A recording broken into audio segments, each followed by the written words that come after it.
All right. Well, it's Friday, and that means we're going to talk about some weird stuff in the weird world of health.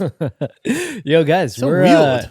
the three of us are back in the studio together. Yeah, finally, it's after been a like bit. It's been a almost bit. 2 months, probably. Yeah. Been a while, yeah. Brian was. I mean, what is Antarctica? I guess it's like the opposite of Santa's house. It's hell. It's Yeah. frozen hell. Yeah, Just it's hell. down south. You know what's funny? Helheim. It's Helheim. I've been playing God of War, and you are in Helheim. Somebody asked Jared's me been referencing God of War the other in day, appropriate situations. I have a parka that I got when I was down there. It has an Antarctica patch on the side. Yeah. And I was in a store the other day, and somebody said, "Whoa, Antarctica! Have you been there?" And I was like, "Yeah, I just got back like 2 days ago." And they were like, "Oh, crazy though, right?" And I could immediately tell that they were like a bit of a conspiracy theorist. And I was like, Oh, "Yeah, no. it Oh, is no. crazy." And she was like, "Is it true that they only take you on a specific route? Like they only let you go to certain places?" And I was like, "Yeah, that's true." Who are you hanging out with? No, this is that. I don't want to say the place that Okay, I was at all right, because sure. it was a store. It was a store, and she worked there. I know And, exactly where. And so I'm then, going to take a guess. You go first. The store that Brian is always at. no, it's not. What store am I always at? Yeah. The So- crystal shop. I was going to say, just look at what this guy. Look at like 90% of what this guy's wearing. So anyway, it No, wasn't. it wasn't. Lululemon. It wasn't there. I know where it was. Brian told me So, this. so I What was at does this it rhyme place. with? What does it rhyme with?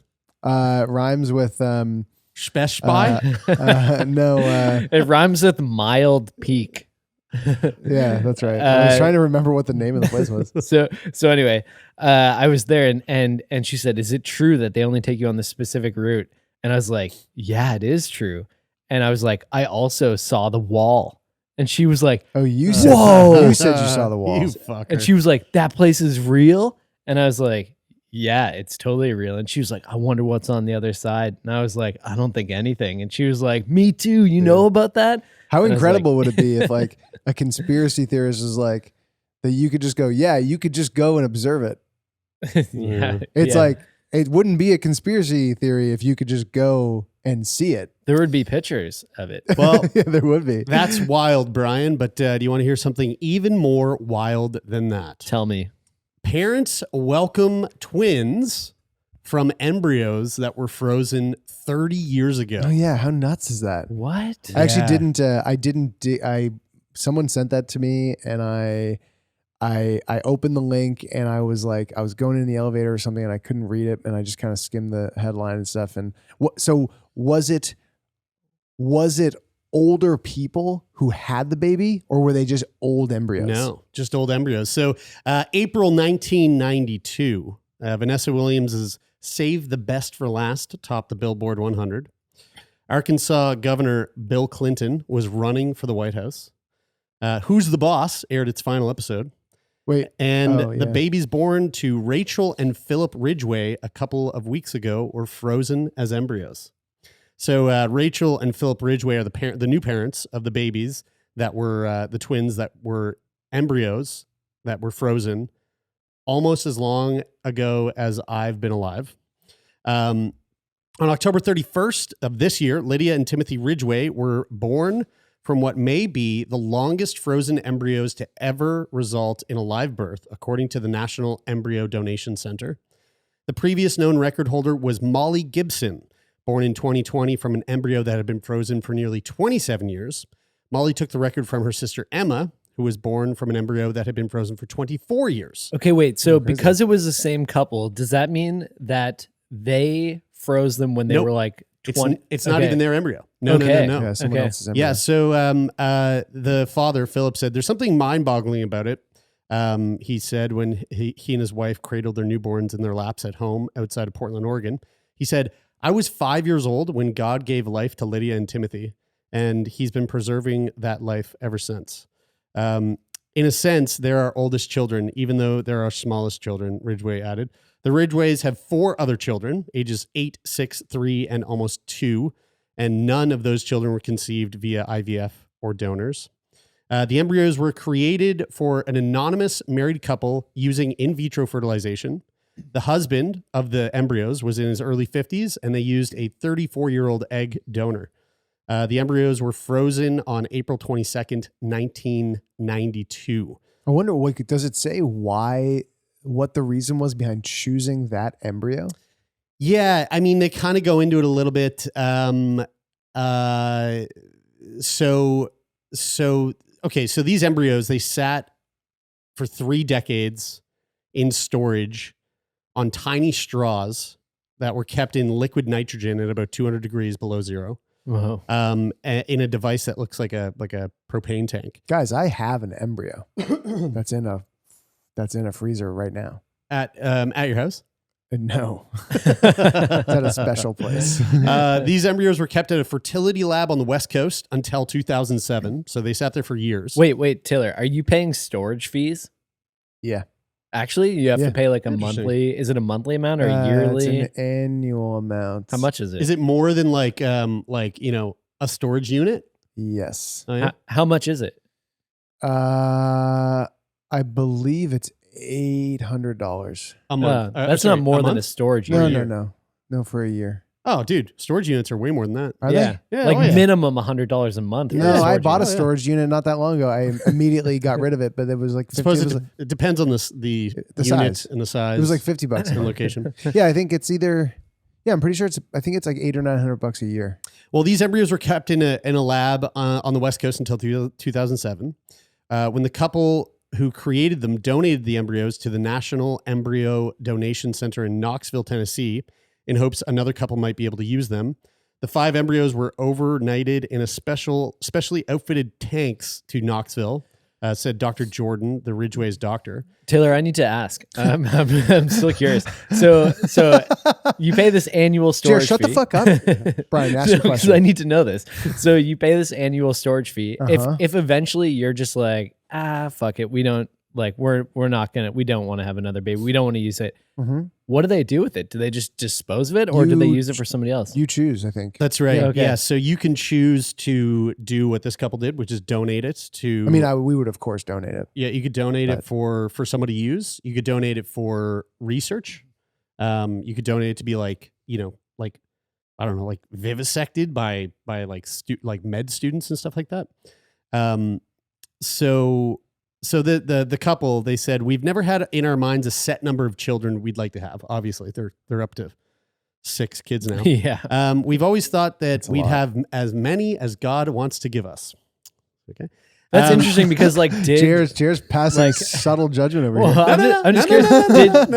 But like, It's up to God. It's totally so up to God. what is God's plan? Just out of curiosity, For like, them to have too many kids. Well, because like at what point do you like? Just kidding. You when- have 6 kids. That's fine. When does the That's your personal choice. when does the personal of interest someone intervene with God's plan? Because like if they had to use frozen embryos, was that God's plan for them to use those embryos?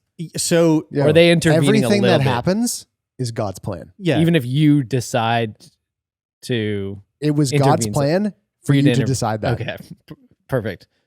Just curious. yeah, it's Yeah. all prophecy. Are you not familiar with God's plan? Well, God's plan was for me to ask this Haven't question. you listened to Drake? So when people undergo IVF, they may produce more embryos than they use, which I take is the case with you guys. Yep. And extra embryos can be cryopreserved for future use, so donated to research or training in advance to advance the science of reproductive medicine, or again, like we said, donated to people who would like to have children. And this couple, they were looking at other ways to have kids. They didn't need to go the IVF route, but they heard of, embryo donation, and they've decided to go down that route as per God's plan. And as with any other human tissue donation, embryos must meet certain U.S. Food and Drug Administration eligibility guidelines to be donated, including being screened for certain infectious diseases. Taylor, do you think there's an opportunity years. for like Crazy. like a little side hustle with It's your illegal. embryo? It's illegal in Canada, specifically in You Canada. know exactly what I'm talking about, right? Like, selling it. well, not selling it directly, but like, say somebody you I just offered pop somebody. down to the fertility clinic and I'm like, yo, I'd like to just like, I know it's not standard protocol to take these puppies home, but like, I kind of just want to have it. No, I'm imagining more I like want to this, chuck right? it up on Facebook Marketplace and see what I can make. So somebody who might be looking for an embryo, Yeah. and you right now could potentially be planning on using yours, but maybe not. What Sure. if they paid your storage fees on your behalf to be the first person who's on the list to receive it if you decide not to use it? I don't get to decide who gets it. You should. It's yours. Yeah, but I think when you make the donation, then it's up to an organization to decide. I think then it goes into like, it seems like these people are an anonymous. I know what you mean. I know you're. I know you're. I know you're. By the way, I'm I know you're mostly definitely joking, but it is illegal. It is illegal in Canada, but it's not elsewhere. It's not illegal in Czech Republic. You can sell.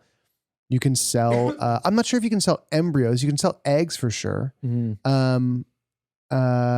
And so like, you know, I know people who have gone to Czech Republic to do fertility treatment because they had trouble with both egg and sperm here. And so they went to access something in Czech Republic, which you couldn't do, which you can't do here. And I am joking. The reason why I asked the question jokingly is because I want to better understand like sort of what the regulations and rules are around using that embryo. Yeah. And by asking that question, I can better understand what is and isn't allowed in our country and in other countries like it's crazy. The whole process is crazy. Like, cause I'm sure we probably went down this in like a drawn out fashion when we did the episode with Kyle and I about IVF, but like essentially we got 9 eggs then you take those eggs and you fertilize them, and we got 5 fertilized eggs.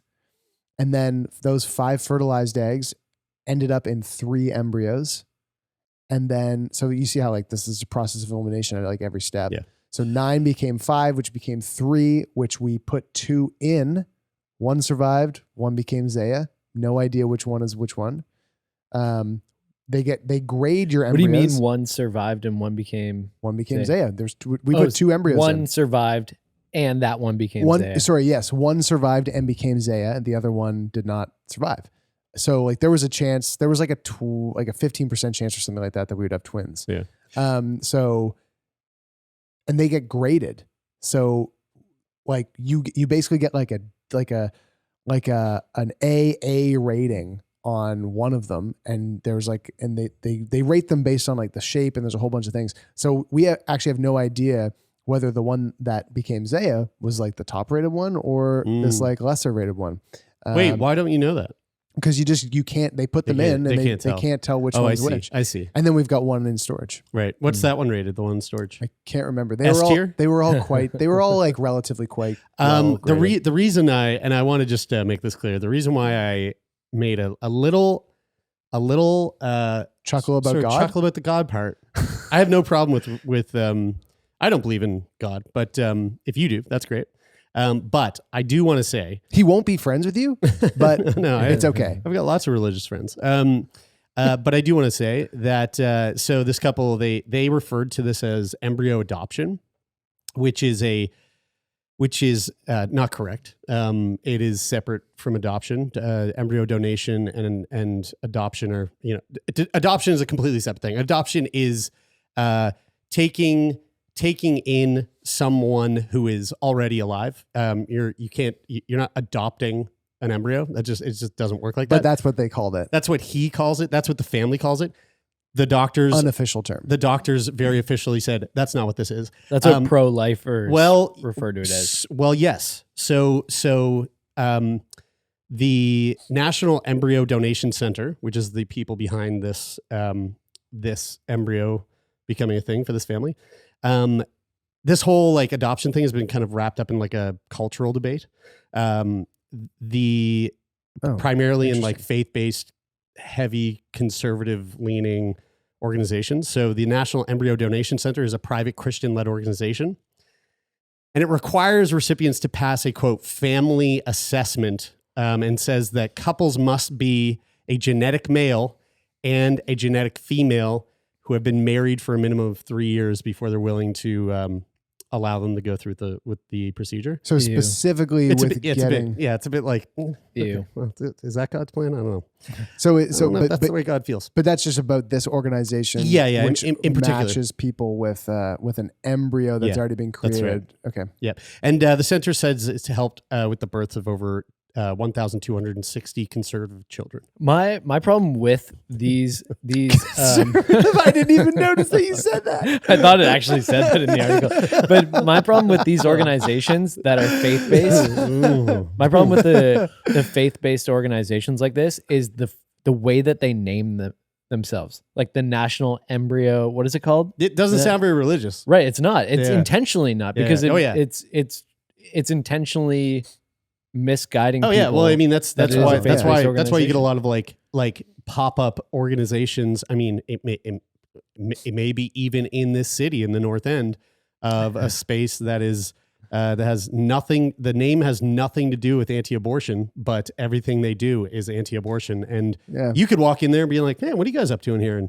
like they'd be like, "Well, Well, you guys like see you're it not saying because, anything specific, but you're referring to potentially like a used clothing store that could be supporting something like that. potentially, maybe, yeah. something like that. Yeah, I mean, it's like why Super PAC. yeah." Super PACs are like families for America. It And rhymes so- with mild geek. Yeah, you know what I No, mean? it doesn't. Like, Not that one. it's like why Super PACs are not like are all called like families Yeah. for America or whatever like that. Instead of like we're buying the election Hey, foundation. speaking of this family that just had their 6th baby with twins, they just added to the number, which has just surpassed on November 15th. The global population is projected to have reached 8 billion people. So last week we hit 8 billion, signaling major improvements in public health that have lowered the risk of dying and increased life expectancy. But the moment is also a clarion call for humanity to look beyond the numbers and meet its shared responsibility to protect people and the planet, starting with the most vulnerable. This is from the UN. They said, quote, "Unless we bridge the yawning chasm between the global haves and have-nots, we are setting ourselves up for 8 billion strong world filled with tension and mistrust, crisis, and conflict," said the UN Secretary General Antonio Gutierrez. So 8 billion. You can start saying now there's 8 billion people on Yeah. the planet Earth. I've been saying that for a while because Have you? like, yeah, I think I had rounded 2. up. I've been like 7. Yeah, I've been saying like 7 billion, 8 billion, but Yeah, we're at 8.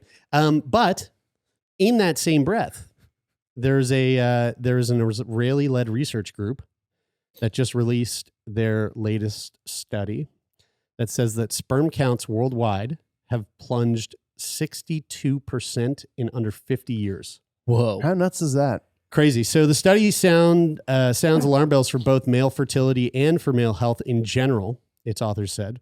This is because low sperm count is considered an indicator of men's health, with low levels being associated with increased risk of chronic disease, testicular cancer, and decreased lifespan.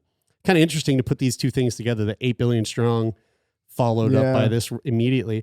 They said, quote, "We should be amazed and worried by the findings," said Professor Haggai Levine of the Hebrew University of Jerusalem, who led the peer-reviewed study together with Professor Shauna Swan at New York's Icahn School of Medicine.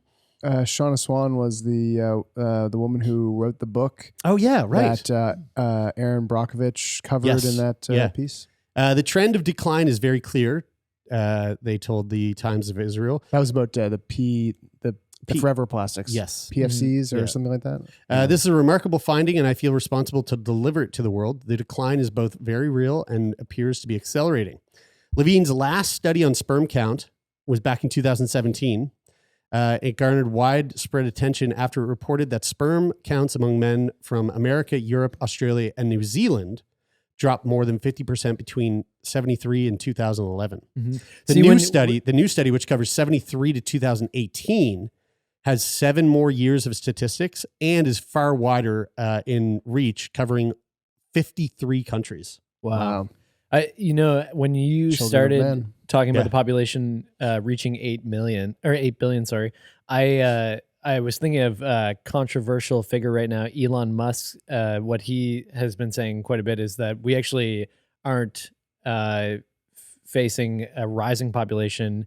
In the near future, we'll probably face a declining population for this fact, plus the idea that the aging population, baby boomers, once they start to die, there's a lot less. I think the average child per family has gone down significantly in the last 30 to 40 years. Not for the Ridgeways. Yeah, not for the Ridgeways. The average person. But Average couple. I was hearing that we'll be facing a declining population in the next 10 to 20 years. I think it is supposed to plateau at 10 billion in the 2050s or something like that. I might reference it in that article.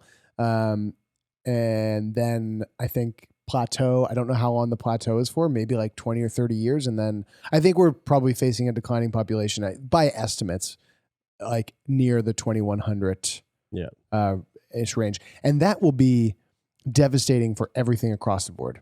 Like, because, and I don't mean that in like here we go with financial talk. I don't mean that in like we need to keep growing, because like we all know that a rising population is really is shitty for the planet and for us in a lot of ways. But it's also the measurement by which we have built our entire civilization. And I don't mean Canada, North America. I mean, the whole world is based on having a lot of people.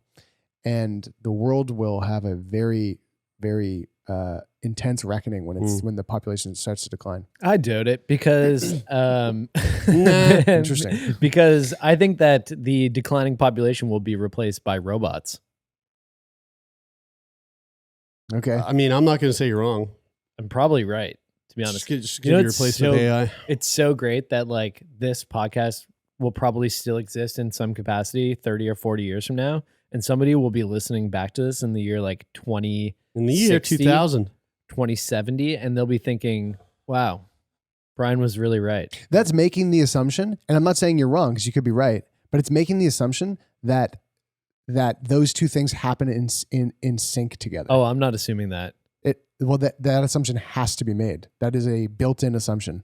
That assumption can't not be present. Do you think that the population statistic in like 40 or 50 years will be divided by humans and robots? So like the world has I hope so. 8 billion human beings and 2 billion robots. I think it'll be more like the world has 1 billion human beings and 2 billion robots. And the humans are slaves. Yeah. To the robots. Brian, what I'm saying is that as the population declines, that there has to be a force of robots ready to take that place. Right. I'm just saying that it's not for sure, even though I hope it would be, that those two things will line up together. No, they won't. Like, I mean, like the likelihood of them lining up is right. Slim is less. So maybe we'll have robots sooner than the human decline. Right. But that's the only good option in that scenario. If it's bad. Did you guys watch After Yang?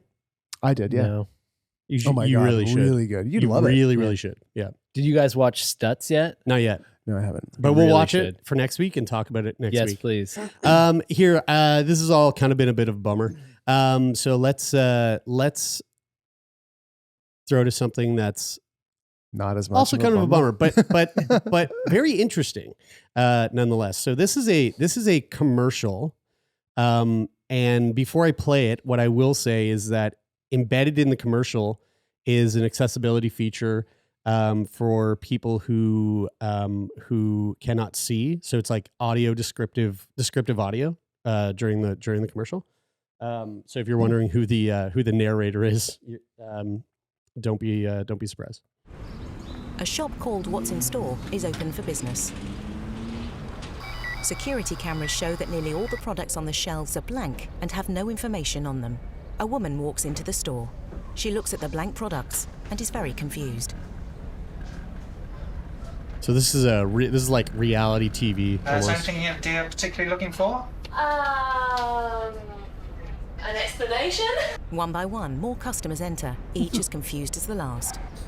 What's all this unmarked stuff? It's just regular food. What's the deal? How can you tell what's what? They don't even have signs. A woman points to some tins. Is this a different item to that?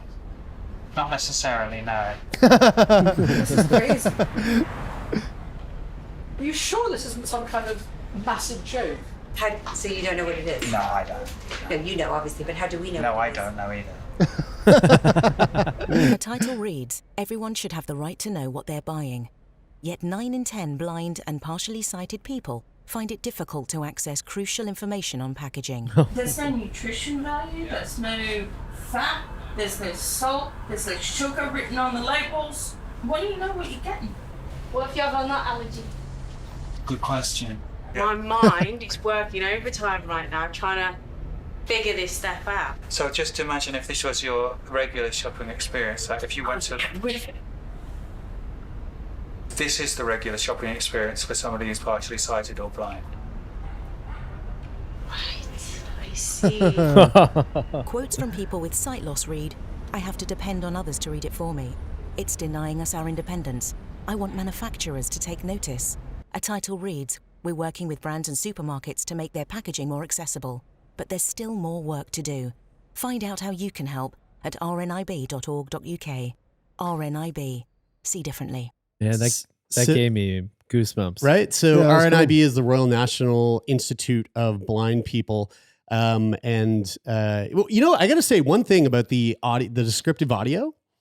It's really helpful for the folks at home that are just choosing to listen to the podcast as opposed to watch it on YouTube. Yeah.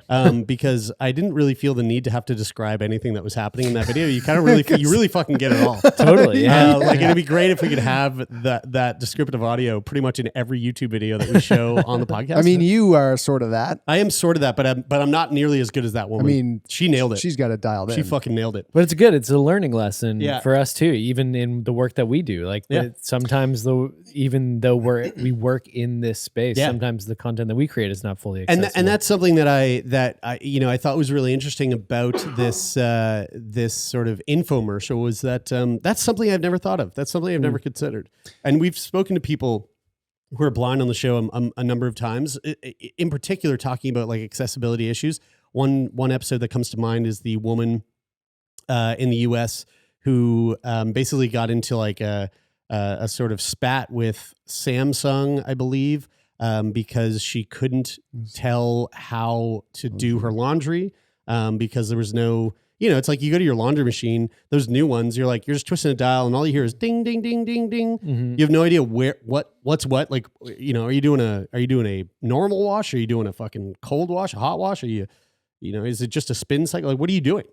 And so she was kind of like, I need some sort of accessibility here to see what the fuck I can't do my laundry. Mm-hmm. I live by myself or, my partner's not around. So help me out here. Man. But the thought of going into a grocery store without being able to see and not having, there's no braille in the grocery store. There's no braille in the convenience store. Like you can't, unless you have someone there with you or unless you're using that app. Be My Eyes. Be My Eyes. That's what I was thinking of. Like when you use, so for people who are not familiar, Be My Eyes is an app where you can sign up as we've talked about it before, but you can sign up to help people who are blind do basic tasks like looking at an item on a grocery store shelf and finding out what the nutritional value is or finding out what it is. The way it works all. is that you have the app on your phone.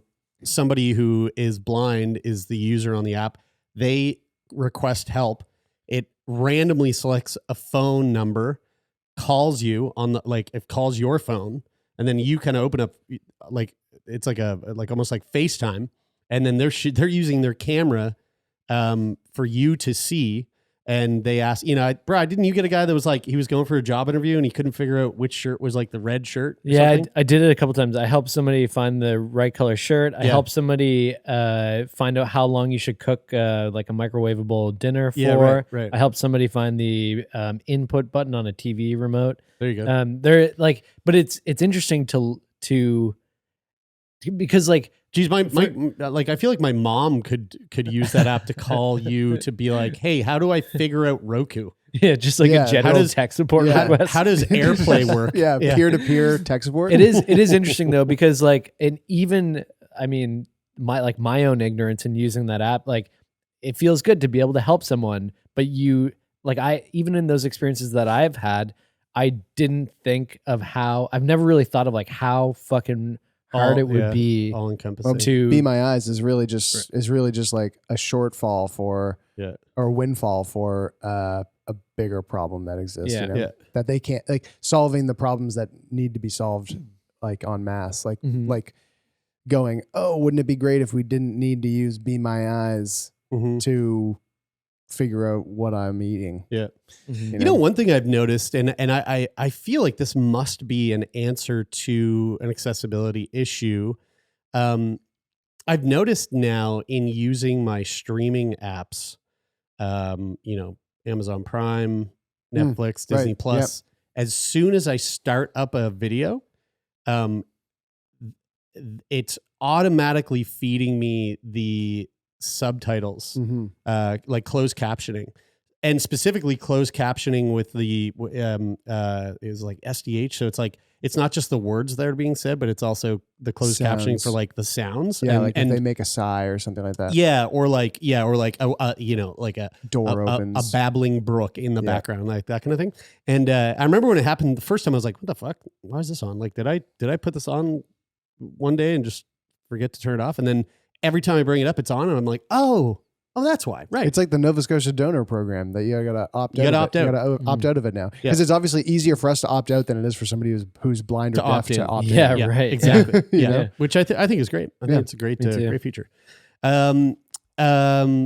Moving on here, I was having a conversation with Kira, my partner, who's a nurse, and she was telling me this crazy story about about a patient who Candies and rainbows coming out of their chest? No, very, very much not that. This patient, he was having a hard time with his health, and she was kind of like taking care of him, getting to know him. And one of the things that he told her was that he struggles with homelessness. And one day he decided to get himself arrested to be put in jail so that he had a place to eat and sleep. Mm-hmm. And I was like, "Whoa, that's a wild thought." And the next day, my phone must have been listening to me because I got fed this article. This is an older article; it's from 2011, but I wanted to bring it up because I feel like this will kind of fall in line with a conversation that we're having next week on the show with our old friend Naheed Dasani. A man in the U.S. allegedly robs a bank for $1 to get health care in jail. Whoa. So a 59-year-old man back in 2011, 59-year-old man has been jailed in Gastonia, North Carolina on charges of larceny after allegedly robbing an RBC bank for $1 so that he could get health care in prison.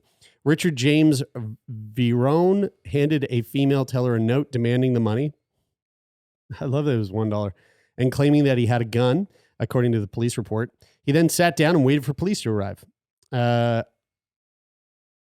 say I'll be sitting right over here on the chair waiting for the police. Verone told reporters, recalling the June 9th robbery in an interview from a Gaston County jail. And wait for the police, he did. Quote, "He's sitting on the sofa as you walk in the front door," the bank teller said on the 911 call. Police arrested Verone where he sat. He was unarmed. Verone said he asked for $1 to show that his motives were medical, not monetary, according to the news report.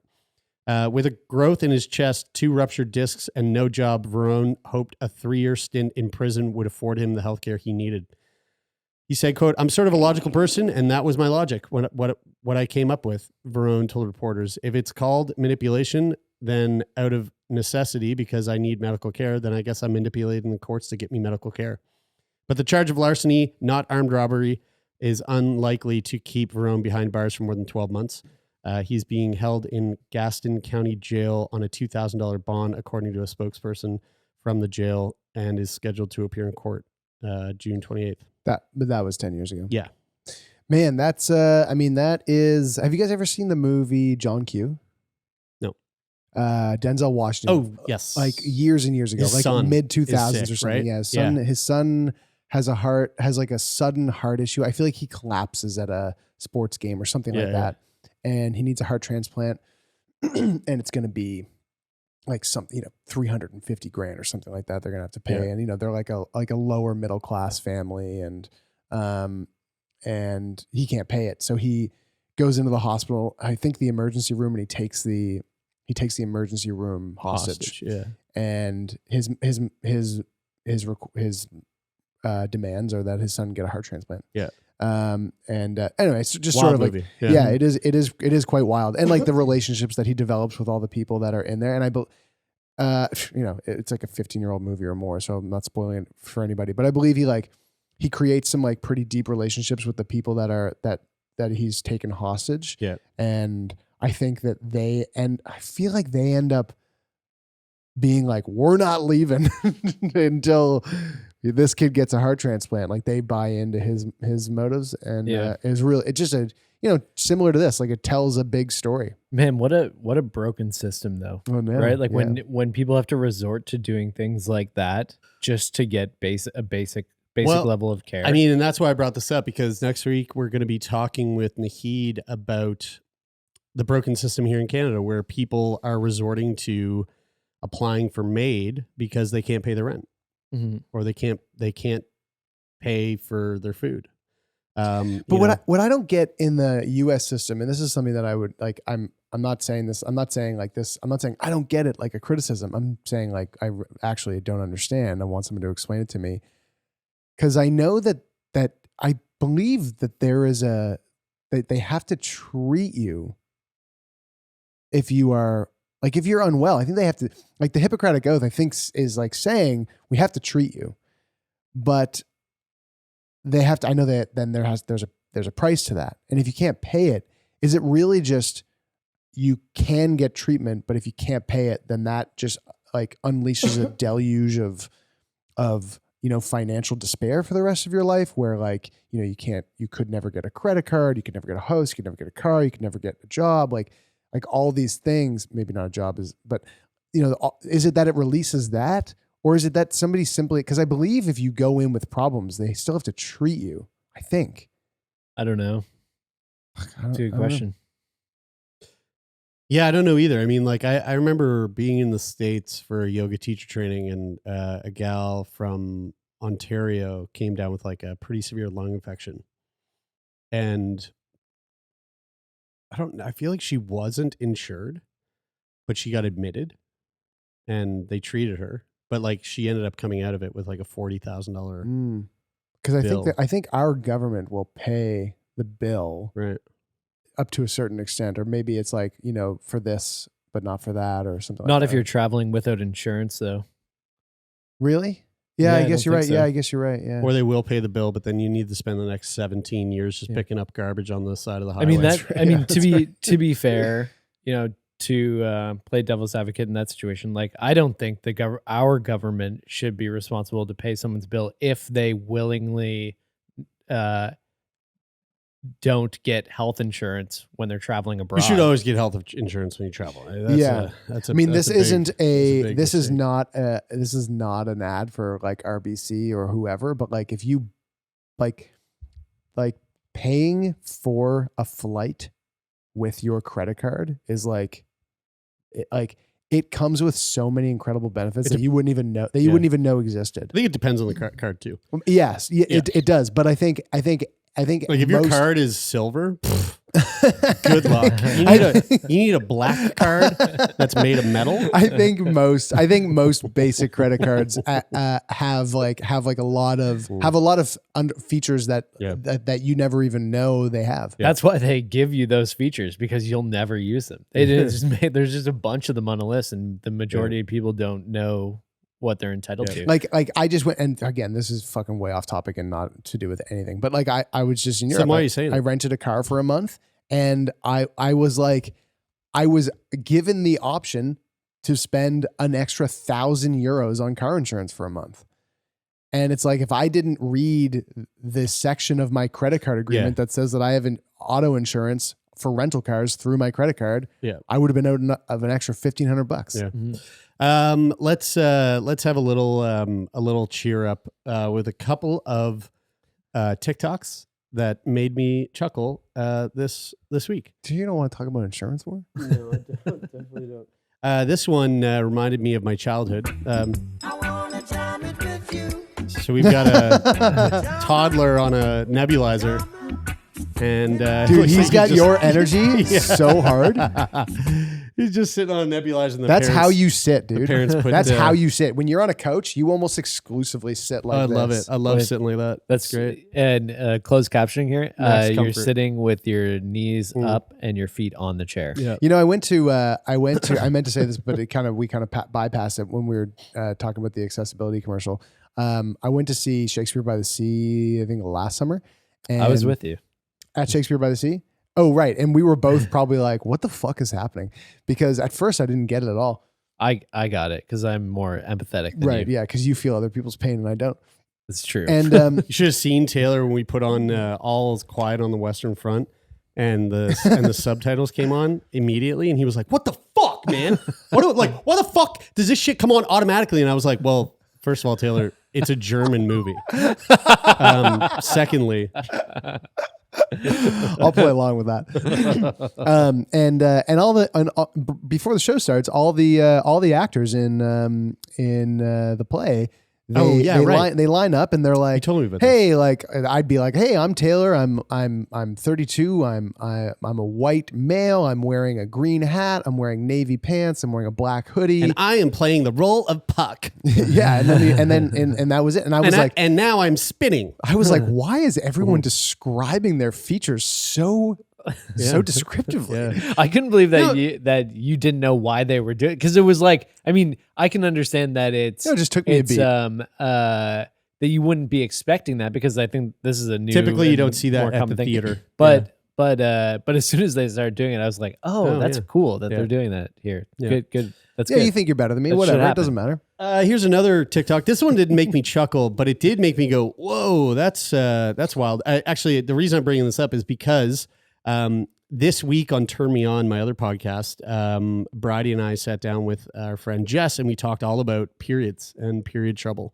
And this TikTok from a doctor who is quite an old man, but clearly knows his demographic, is very interesting. That is not cap. Research found that menstrual cramping can be just as painful as having a heart attack. So what he said. So there was a comment. That is not. There was a cap. comment. You can like respond to comments. So the comment was, "I heard that period cramps can be as painful as a heart attack," and he pointed to it and said, "That is not cap." Which means for all you millennials plus, that is no joke. Yeah, That's no joke. yeah. He L ratioed that. Wait, hold on. I thought I said it was That no myth. lie. No joke, no lie. Same. Yeah. Oh, okay. Yeah. No joke and no. Not a lie. You're not joking.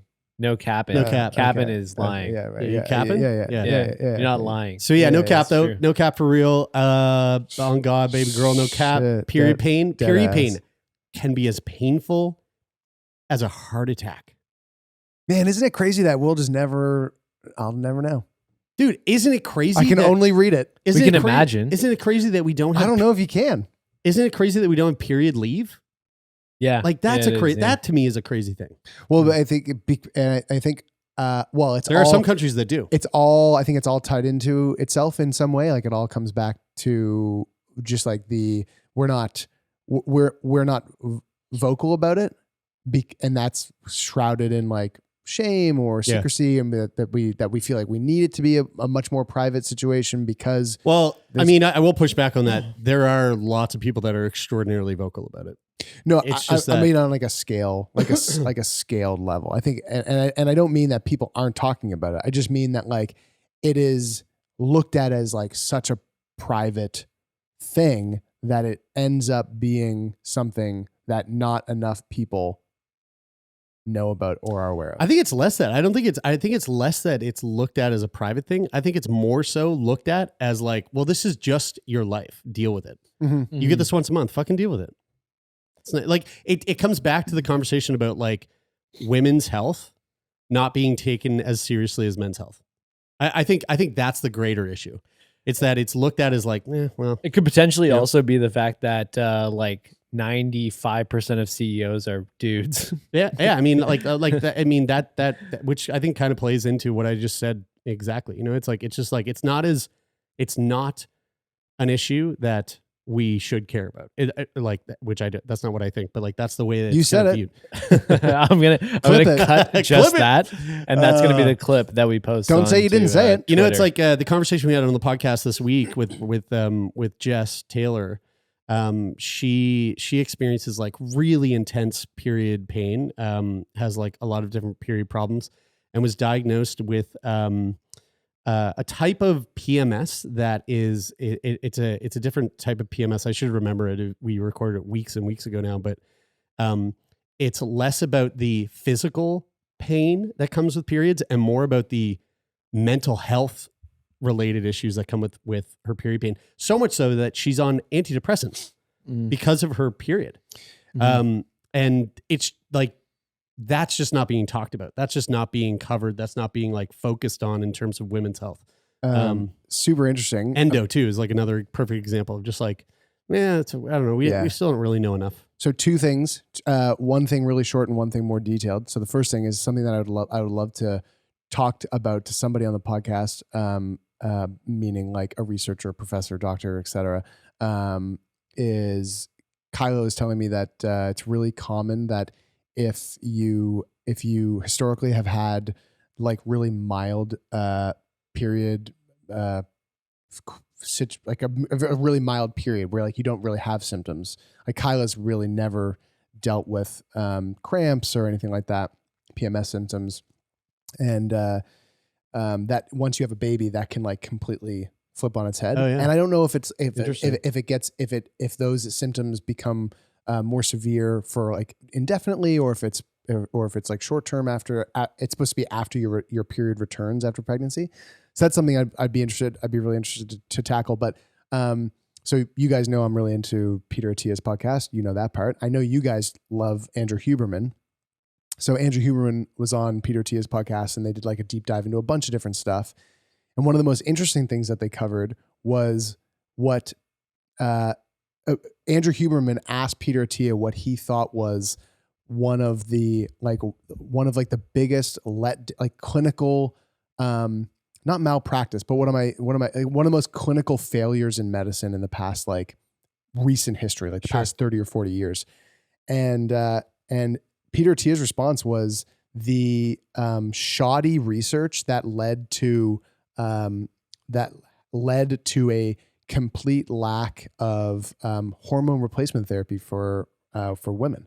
And he talked a lot about how like really, really low dose hormone replacement around the time of your cycle is like really proven to eliminate like period symptoms entirely. And it has like no repercussions on it. But then there was this really shoddy research that showed a result that was sort of like statistically manipulated to show something else. And that's basically been like, there's been, millions and millions of people that have dealt with period symptoms that disrupt their lives in a major way. Yeah. And that's been like almost entirely preventable for the past like 30 years. Yeah. Yeah, I'd say that one of the things that we've learned over the past 7 years is that there's just not enough research done in women's health in general. Yeah. And so like that, I mean, that can be a major part of that. Yep. All right. Well, let's cap this off with this week's edition of What the Hell? I was like, wait, are we ending or are we lying? No cap. This is a crazy story. Oh, on God. Shit, dude. On Dead God. ass. This story is anything but bussin'. Oh, shit. So a Wisconsin nurse this week has been charged with elder abuse. Cool. According to the complaint, there was a man who was admitted to the Spring Valley Health and Rehab Center after he fell in his home in March. These are really turning into feel bad Fridays. This one's pretty feel bad. There's just generally Yeah. nothing good that we talk about. Yeah. So he fell in his home in March. The heat was not on, and so he suffered frostbite. Oh my God. The tissue in his foot became necrotic and died. leaving it attached to his leg by one tendon and roughly 5 centimeters of skin. Okay. Oh my Lord. So while he's at the Spring Valley Center, the man was getting separate care through the St. Croix County Hospital hospice health workers. So he was in hospice care. This woman, the nurse, Brown, worked at the center, but was not a hospice nurse. So this guy was not doing good. And he was, the physicians working there had a feeling that this guy probably wasn't going to survive. So he was on his way out. And the Nurse Brown, she had this really crazy idea for like a bit. Clip it. Jared thinks this is funny. And I mean, it's not funny. She thought it was funny. Oh, really? This is a wait, a comedy bit? Oh, yeah, like a comedy bit. Like she thought that this would be a fun bit to do. And they definitely, no one agreed with her, but she was talking about it a lot. So basically, she said to the physician, she was like, I think we should amputate his foot. Like, because that thing it's looking necrotic. It smells atrocious. We got to get rid of this foot. And the physician was like, well, like, we definitely could amputate it, but I'm going to say we don't because A, he has literally said, I don't want you to cut off my foot. And B, he's going to die. So no, I'm gonna like why stomp that out. Cause this man this. I can so picture this type death. of boisterous person in this situation who's like smelling his foot, like, that foot's stanking. We got to cut it off. Yeah. And like the joke just keeps going. No, that's not the joke though. Okay. So I can't picture that. One nurse who had changed the man's bandages on the morning of May 27th said that he could still wiggle his toes. Brown told 2 other nurses at a shift change that she was going to cut off the victim's foot for comfort after being told not to. Also, not in her scope of practice. Nope. But they told her, they were like, no, don't do that. Brown had 2 certified nursing assistants that went into the man's room with her to change bandages. And while they were changing bandages, she cut off his foot. No. No. With gauze scissors. No, stop it. Apparently it was super easy. She's like a couple snips and the foot came right off. Well, I mean, maybe she was right. She definitely wasn't. Because he said, don't. So okay, sure. He was like, but maybe she was, but maybe despite his wishes from like a medical perspective, maybe she was. But right. also, I think the doctor said no. And the doctor was like, he's going to die. There's no need for this. So just don't. Yeah. Tracy Wrights, the center's director of nursing. So she could successfully remove it with scissors. Yeah. Without her, not even in her, she's a nurse. So the bone is like. Oh, this thing was the bone is like mush. It was just like jelly flesh. My God. Like there was nothing there. So That'd be so messy. Tracy Wrights, the center's director of nursing, learned of the amputation 2 days later from a distraught nursing assistant who had gone into the room and saw this happen. Oh my Lord. Wow. Wright said that the nursing assistant told her that the man didn't appear to be in pain during the amputation, but another nurse told an investigator that the man said afterwards that he felt everything had hurt very bad. Brown told an investigator that the man did not ask her to remove his foot, which she described as mummy feet. But she did it to make his quality of life better, is what she said. She acknowledged it was outside her scope of practice and that she did not have authorization. She kept the foot in a freezer at the hospital, and was talking about it. Just like, I did this thing. I can picture this type of person. For sure. After she cut the man's foot off, Mary Kay Brown, 38 of Durand, told her colleagues that she wanted to display it. So this was the bit. She wanted to display it at her family's taxidermy shop with a sign that said, "Wear your boots, kids." Wait, hold on. Okay. So, this is totally insane. So about a week after the amputation, the man died. So so this guy has a foot that obviously could smells really bad. Like it could fall off if he stood on it. Outside of the fact that he's about to die. Yeah. If it was like my foot, it's got to go. Yeah. So, but this guy's dying. So it's like, don't do that. There's no need. He's about to die. Plus he doesn't want you to do that. So she takes it upon herself. Plus, it's not in your scope of practice. Plus, you're going to obviously. traumatize everybody else around, probably including his family. Yeah. So she amputates his foot and isn't like, I'm assuming it's not a secret that his foot has been cut off almost immediately. So doctors, administrators, other nurses, they know that this has happened. She's immediately. talking about it. She's talking about it. Yep. She obviously doesn't think that there's that much of an issue with it. No, she really thinks that it'd be worth taking the foot, casting it in taxidermy it and casting it in like bronze and mounting it with a sign that says, "Wear your boots, kids." This is so Okay. weird. Now, Just the fact that how sure she is that she's right in this situation. She's Yeah. so sure. And also how she feels like it's now hers, that she took it off of him and for some reason it's now hers. she was pretty convinced that this was the right idea to cast it and mount it and put a sign that says, "Wear your boots, kids." It's not funny that she did that. No. It's funny that she thinks it's okay.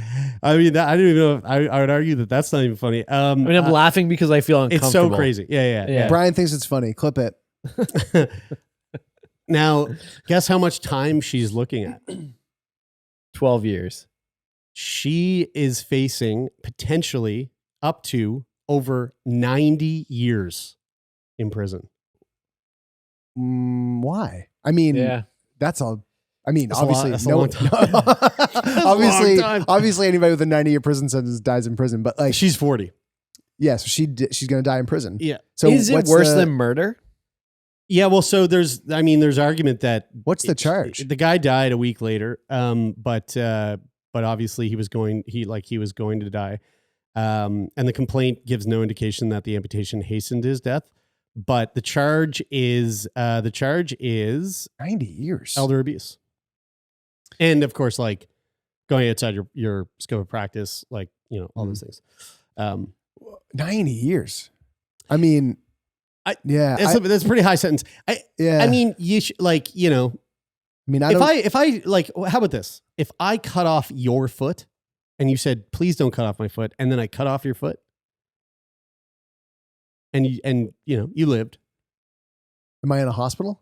Yeah. Are you a medical staff? No. Let's just say like after the recording, I was like, by the way, just come here for a second. I went, Yeah. and I just took your foot off. I think 12 years. I think that would make 12 you years. that would make you like a menace to society for sure. This woman seems like a bit of a menace to society. But Yeah. it depends on your motive. Like she genuinely feels like Yeah. she was But- doing the right but- thing. no, So if but- you but- genuinely felt like you were cutting off Taylor's foot, And my plan is to genuinely get it taxidermied and put it and mount it and put it on a thing that How says many like, years do you like, get? Wear your boots, kids. I don't know. 10? I'd probably go 10. Here in Canada, it might be quite different. Yeah, I don't know. I don't know what the Man. deal. Wisconsin's got a pretty poor history of fucked up individuals. Ma- Ed Gein is a Wisconsinite. Who? Ed Gein, the man that Psycho and Texas Chainsaw Massacre was based off of. Oh, you know what He killed a couple people and turned his mom into a leather piece of leather. I mean, yeah, turned his mom into like lamps and shit. this is He made a nipple belt. nice. this might be a hot take and like So yeah. Not Wisconsin, to- I think Wisconsin's just like, look, we're done with people cutting people up. Justin Vernon's from Wisconsin. And who knows how many skeletons he has in his closet. this might be a hot take and like I think it's getting a little bit late in this episode to dive into all the prison system reform that could be done. No, it's perfect. It's a perfect system. but to me, this person did something unforgivable and I mean, it's- deserves it's to serve heinous some in time every in way. jail. However, like I feel like this 90 type years is of a long person time. is savable in society. You know, like Yes. they're fucked up. They made a bad decision. That like it's unforgivable in that sense. However, this person with some education could probably become a good, healthy contributor But to the prison society. system- I say give her the chair. The prison system doesn't like it was what Gabor Mate said. He was like, how about a correctional system that corrects something? Yeah. You know, like, Yeah, it doesn't right, like yeah. the jail system doesn't correct. The correctional system doesn't do anything. for Her anybody spending except 20 make them years in worse. jail is just setting her up to be even worse than she is. I mean, honestly, like, although I don't know, Orange is the New Black seemed like a pretty fun place to be. yeah, They make Yeah. prison look pretty cute. and I want to Right. be a doctor because Scrubs was my favorite show. And Grey's Anatomy's mine. So Yeah, So I feel bad for putting this in on the same week that we put out the episode about nurses being burnt out, and we need to like support our nurses. I'm sure there's a nurse. We out there just that's need to like, balance. God damn it, Jeremy! We just talked about how much we need nurses. We're and just now- balancing the narrative. well, I mean, to be fair, the narrative is we're driving the nurses crazy. yeah, right. And so we Yeah. need them to not be burnt out. Or- Otherwise, they're going to keep doing stuff like you're- this. or like, hey, you're attracting the wrong crowd. Yeah. So That's a joke. These are all jokes. yeah. Or are they? It's all funny. Feel Good Friday, folks. Hope you have a good weekend. Thanks for tuning in, and we'll have some more feel good content next week. Or not. And if you want to support the see. podcast, come on over to Discord, where episode discussions are happening every week. And if you want to be even deeper in on that, you can even help us produce the content that we bring up to you on our Feel Good Friday episodes. So the link to our Discord is in the show notes of this episode. And on top of that, you can support the show by leaving a rating and a review on Apple Podcasts, if that's where you listen. But if you listen on Spotify, pick up your phone, go to the mobile app, and leave us a little rating, a 5-star rating, preferably, but whatever, it's up to you. That would be great too. And if you want to let us know something that's on your mind, something about nurses, maybe nurses, hot topic this week, Hot good, topic. good or evil. What do you think? Letters at sickboypodcast.com. And if you want to be a guest on the show, go to sickboypodcast.com/contact and fill out our guest form. And a huge thank you to the folks that make the show happen. A big thanks to our manager, Jeff Lonis, and to Rich O'Coin for the theme music in this episode. That is it for this week. Until next week, actually, that's not what I say. That's it for this week. I'm Brian. I'm Taylor. And I'm Jeremy, and this is Sick Boy.